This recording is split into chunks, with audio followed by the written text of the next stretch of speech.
Right. But as soon as he got into the back of that van, he slammed that child's head. And you can hear my 17-year-old saying, I ain't gonna flex. He ain't have to slam her head like that.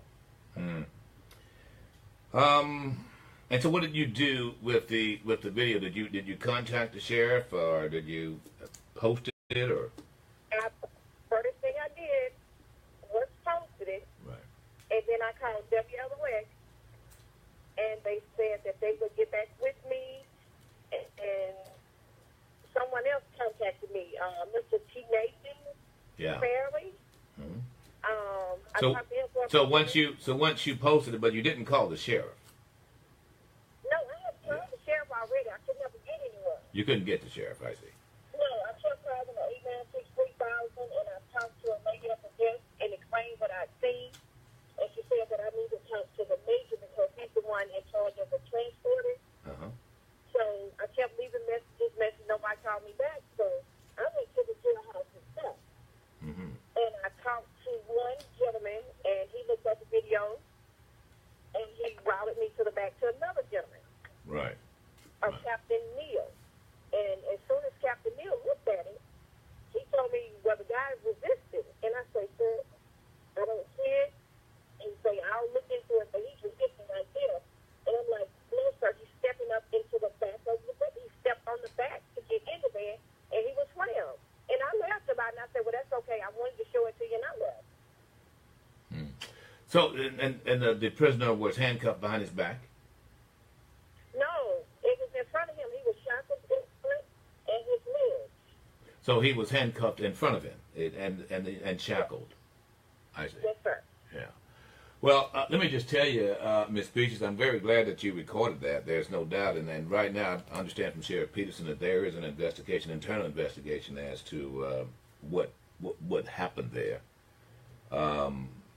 You know, I'm sure your son, after watching this, felt that somehow or another it was obviously unnecessary, but alarming. Yes. How is... Along with my other two kids that was in the car.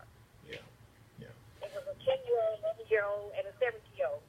But what really got me is when the Captain Neal told me that I don't know what he could have said to make the police angry. That did it for me right there. Yeah. And that's what the person on the telephone, the deputy, said to you? He doesn't know? Who said? That's what Captain Neal said to me in person. Captain Neal? Video. He said, I don't know what he could have said to make the police angry. I was like, yeah. All right. Miss Peaches, I really appreciate that. I appreciate your efforts. I mean, that's what being a good citizen is all about for me. You cannot just turn your head, and you certainly need to follow up, and follow up you did by calling law enforcement and reporting it. I mean, the sheriff is elected. These deputies are working for you and I. They are there to maintain law and order, even among themselves. And there are some who think that automatically you're not going to, that people who become law enforcement officers stop being people and they become, I guess, supermen, and they're not. They are not above the law any more than any one of us. And so... I've been criticized and talked about for recording the video. Have you? That I was just trying to get the person in trouble, the police officer in trouble. Like I say, I didn't even know them. Yeah. I just seen it. Right. All right, Miss Peaches. And by the way, I've seen the video. How many deputies were involved here? It was only 2 of them. Yeah. And of course, the prisoner was African American. The deputies were. No. The inmate was Caucasian, and it was an African American inmate. I mean, police that did it along with the white gentleman. The white gentleman didn't do it. It was the African American that slammed the child's head. That's the bald fellow. Yes, and inside the vehicle. And the inmate was. And the inmate was Caucasian? Yes, ma'am, it was. Huh. And so the African American officer was the one who slammed his head into the van. Yes, he slammed him inside. Yes. Right. And so obviously there's no doubt in my, just for the sake of this discussion, you're African American, Caucasian? Yes, I'm African American. That's what I want to be inside of it. Well, I hear you. So what I'm 'cause there are those who keep the race card going. In other words, there's a racial, should I say, a racial scorecard. So in this case, what you saw was an inmate who was obviously shackled, and no matter what, he was defenseless, to say the least, and it didn't merit his head being slammed against a man. Exactly. I didn't see anything that he had done, but I don't know what he had done before then. I made a comment. Maybe he pinched the man. Maybe he spit on him. Maybe he kicked him with his feet, shackled, or punched him. But regardless, it's your job to remain professional and do your job and treat a person like they're a person and not an animal. If I kicked my dog or slammed my dog and slammed my dog like they slammed that person, I would have been undisciplined. Yeah, it's enough to get you upset. There's no doubt. All right, Ms. Peaches, hang on, because we might want to chat about this again. And I did, in fact, hear from Chief Peterson, who indicated that there's an internal investigation into what transpired there. Folks, there's such a us against them mentality. I don't think all of us think that. I think most of us don't think that. But I do think that the few who think that, unfortunately, find themselves in an authoritarian position. I don't think that all of those who are in an authoritarian position think that either. I do think that there's some people who just can't handle authority, and I don't know how you could train them and or wean them out. Folks, I know individuals who were as meek as a lamb until you put a gun in their hand, and then they feel the most powerful of powerful. It changes them, almost intoxicating, much like one guy drinking one beer and can't handle it. It's as if some individuals who have that kind of authority only feel that they need to exert it. The fact that they have the authority is not enough. The fact that they do and can do things in control of someone else's life is not nearly as important. That they can do it is not nearly as important as that they do. They've got to prove it. And true authoritarians, people who have that kind of charge, the ones who are honorable, are the ones who don't have to exert it. They get the respect regardless. They don't. These are the individuals. And I'm going to tell you, many of them are walking the hallways of jails every day without a gun. I know them. They're jail guards who, in that environment, are also in prison or in jail with the inmates who are there. And they get the respect. And they get the respect because they give respect, but they don't feel a necessity to exert their authority. They ask more than they tell. They direct more than they order. And I don't know how you can train people to do that. I know that there are chiefs of police and sheriffs who attempt to do it. It's very difficult. It's very difficult. And weaning those individuals out who feel upon getting the authority that they've got to exert it, big me, little you. Weaning them out is very difficult sometimes because not a lot of people want to take that job, folks. Not everybody want to be a popo. I'm just going to tell you that. And then there are some who become popos because there's nothing else they feel they can do. It's their fallback position. It's plan B. Sometimes in cases when they couldn't join the military. Hey, look, folks, I know these people, some of these folks. And I hear the stories even from the highest ranks. But never do you let them off the hook, though. Just because they have on the uniform. And I'm not just the police. I'm talking other individuals who are in authoritarian positions. It could be a Boy Scout leader. Anyone who has sought to be the authority or the leader. They are not beyond reproach. And that includes the president, by the way. It really does. I want to talk about something that I witnessed last night. Had an opportunity to talk to the CAO with the city of Biloxi. And, folks, I'm going to tell you something. I think the current mayor doing an excellent job. There's no doubt about that. Fofo Gillage was out there during spring break, the 13th, and 14th of this month. And Chief Miller as well. I think the chiefs of police all did an excellent job in their efforts to control,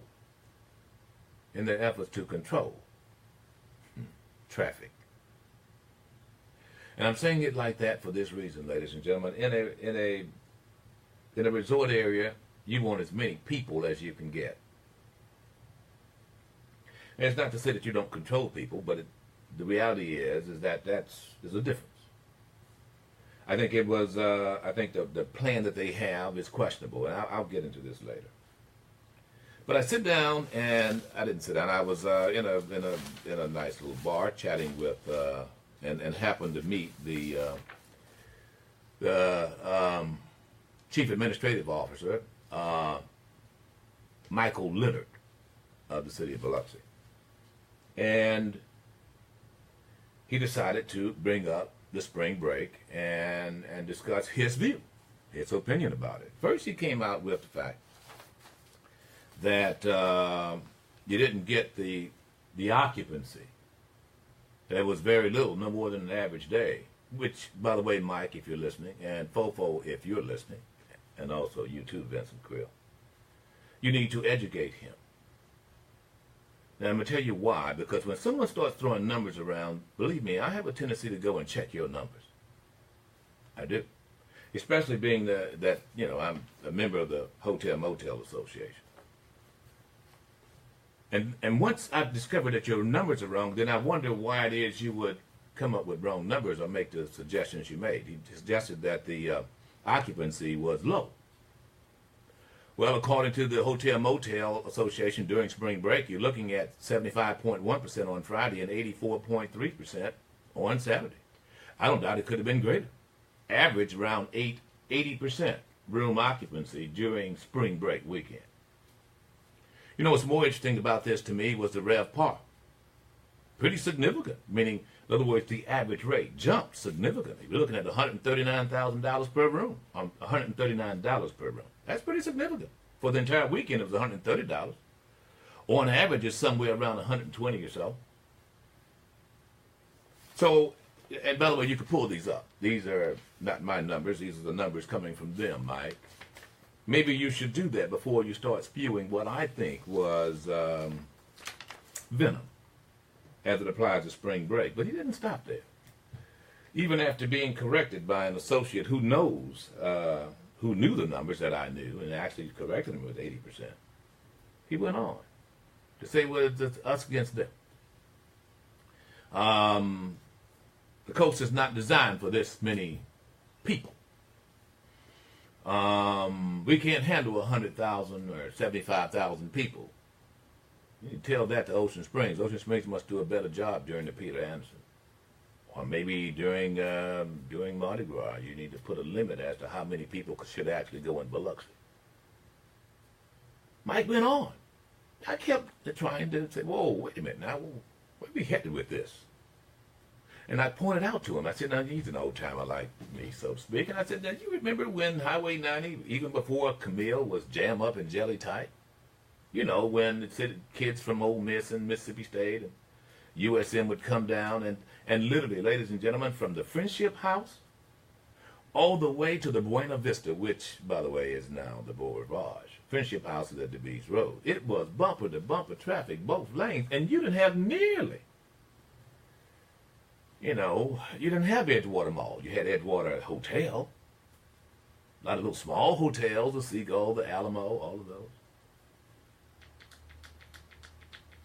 But trust me on this, where the Coliseum is right now, from the time I was a wee little boy, it has always been jammed up during the spring and summer. And many of us avoided it, to say the least. My dad would cut through, I just said, we would cut through Keesler Air Force Base, coming from the Biloxi, going to Gulfport, hit Pass Road through Gate 7. And we did. No complaints. Ambulances were a little bit slower then, and guess what? No complaints. And I'm going to guarantee you one thing, if in fact it was bumper to bumper then, you had just as many people. See, in one lane, you're looking at 3,337 cars back to back.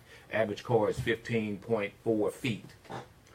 So when it comes to a screeching halt halt right there. You've got 3,000 some odd cars. Now that's if and only if they're bumper to bumper. Now, I'm going to tell you, during that time in Biloxi, and we're talking the 1960s, it was bumper to bumper. During spring break, quite the contrary. I heard from one chief of police who admitted that for the most part, their problem is a 2-mile radius. A 2-mile stretch. That's basically from the Bees Road to, let's say, Veterans. Maybe from the Bees Road to, because I jogged that distance from Cowan Road, and that's about 3 miles to Edgewater. Well, actually to the Coliseum. So if you went to the Bees Road, and yeah, you're looking at about 2 miles. That ends up right at the Broadwater there, close to Beauvoir. And that's what the chief said to me. So what we have here, I said to myself while talking to him, what he's talking about is them. He's not talking about traffic. He actually said to me what the plan was in his view, and it has not been substantiated by Fofo or anyone else with the city, but when he said this, it was time for me to go. He said, we're looking to cut this thing back to 35,000 people. Well, how are you going to do that? So how are you going to tell tourists who want to come here that 35,000 is our limit? And then I began to ask questions of others here who found out, and I found out that actually even in Hancock County there was, on the down ramp, there were officers there checking to see who were spring breakers, who were not, who lived there and so forth, and actually directing those people who got down there to Hancock County because they didn't want them going south on Highway 90, directing them to continue down I-10 to, I don't know, maybe they were funneling the folks down to 49 or maybe to the I-10 connector or maybe to Cowan. I don't know. I guess that was their way of traffic control. And let me just say this, and I'm going to go to the phones here, folks. But Mike, you don't call yourself a resort area and have some kind of welcome that says capacity in Biloxi or Gulfport or the Gulf Coast is 35,000 people. I'm appalled by that. I text Fofo this morning, and I text Vincent. I plan on chatting with him again. My line is open. If you want to weigh in, please do. Which is why I think the meetings for solutions is very important. Look, law enforcement is going to do what is in the interest of public safety, and that is as they should do. That is as they should do. And that is their great concern. And you know what? City leaders have to consider that. As you should. But it has to be in the context of invitation to people, not repulsing people. Look, ladies and gentlemen, spring break is in its 20th year. You realize that since 1999, these young people have chosen to come here without the invitation. And typically when they arrived here, when the A.J. Holloway was the mayor, they were told, we're going to see to it they don't come back. And they're coming back every year. And some of you will say to them, why are they coming back? Why are they? Even I thought, why are they coming back? Why would you want to go someplace you don't want to be? Here's the reality. This place is beautiful, and it doesn't belong to anybody. That is a federal beach. And this environment that we have here in Mississippi, regardless of what people think, is more desirable. How inhospitable was that of Mike in a state that touts itself as being the hospitality state? Extremely.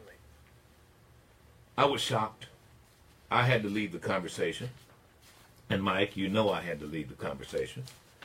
A person who was with us knew I needed to leave the conversation. Because I thought either two things. Either you had drank too much, or you didn't know who you were talking to.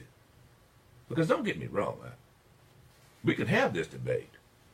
But if you're going to sit there and call yourself the city administrator, the chief city administrator of Biloxi, then I need to figure out, two things. Number one, what's your rationale for telling Rip Daniels this? Did you expect to get an amen? Did you expect me to say, oh yeah, 35,000, yes, that's true, yeah, that's all we need? Or did you expect for me to somehow or another condone this idea of them, as if somehow it's not us? Really? me tell you something, ladies and gentlemen. Tourists go where tourists want to go. Well, why can't they just go over here, and why can't they just go over there? Tourists go where they come see your city. And it's about time for this dumb shiggity to stop. It really, really is. Look, I understand. I get this. Law enforcement, this is a traffic problem. Gotcha. It is. It is for us here on the Gulf Coast to figure out how to solve that logistically. And I'm going to tell you something. I have some serious concerns. Because right now it's about being loaded for bear. It really is, folks. Oh, yeah. I was explaining it. Mike explained to me that the compound that was at Edgewater was just so happens MEMA was doing a demonstration, foray, or whatever. Many of you thought it was a compound and you had the helicopters there. Mike, I'll give you the benefit of the doubt on that one. No doubt. However, let me just tell you, for that to look like you're inviting people, anyone who thinks that having something, and by the way, not all the folks who were driving along 90 were spring breakers, I want you to know. There were some who contacted me who were not. They were just passers through. Well, what is all the police for? Something's about to happen here. It's not a good look. And it doesn't have to be there. And if MEMA chose to do that, I'm sure, quite sure, that both the mayor and others were alerted as of much. And you should give that explanation in some cases. I was appalled. And I'm still appalled. I've got the numbers here going back to 2015. The occupancy rate, that is the amount of individuals. In other words, you've got, somewhere around 3,000 rooms or so along the Gulf Coast. And what this tells you is how many of those rooms are occupied. 100% is 100%. In 2015, Saturday was 92% occupation. That doesn't mean that all of those are spring break either, by the way. I want to make sure you understand that. However, there's no doubt that there was an impact. No doubt at all. And the RevPAR was substantial. You know, ordinarily in 2015 you were looking, because it was a pretty tough year, 2015. You're looking at you're looking at somewhere around $89 typically, but it jumped up to like $110. For people who own hotels, and for those of you, the cities who would collect part of that 12% tax, it's a good day. So it was 92% occupied on Saturday of 2015, 95% occupancy in 2016, 95% on 2017, and Saturday, which of course rained out here for the most part, 79%. I'm sorry, 84%. Still strong. Well, still strong, but more than that is this. For those people who had hotels, for the hoteliers out there, they got premium rates. There's no doubt about that.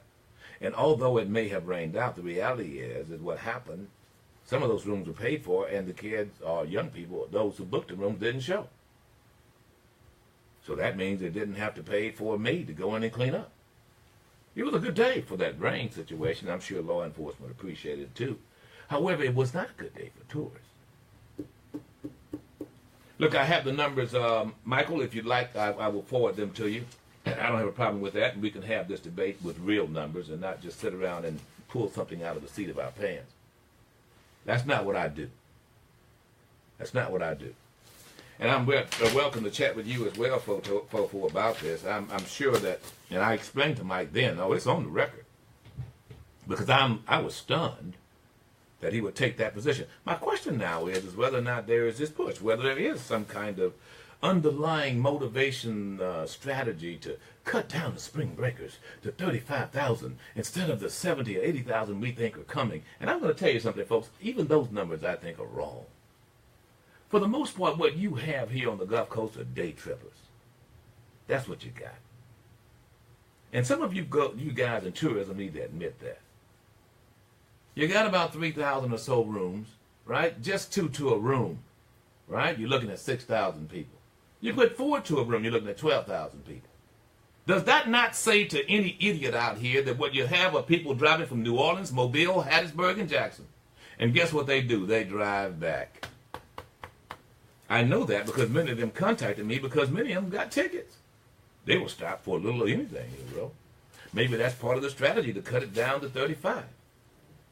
But after 20 years of doing this, you guys who are city fathers, mothers, and in law enforcement need to reevaluate what you're dealing with here. 2 days, basically, out of the year.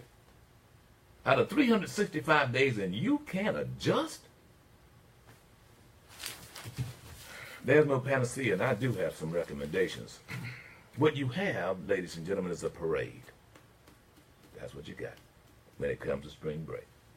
You've got those individuals who simply want to drive around and parade and see the sights. You know what the sights are? Well, it's not just a beautiful beach. It's those people who are walking up and down the beach. What needs to happen, Chief Miller, Chief Papania, Sheriff Peterson, Mayor Fofo Gillage, and especially you, Michael, is directions, a route. A route. How to go and where to go to park. Parking areas. And after the parking areas, even charge for it.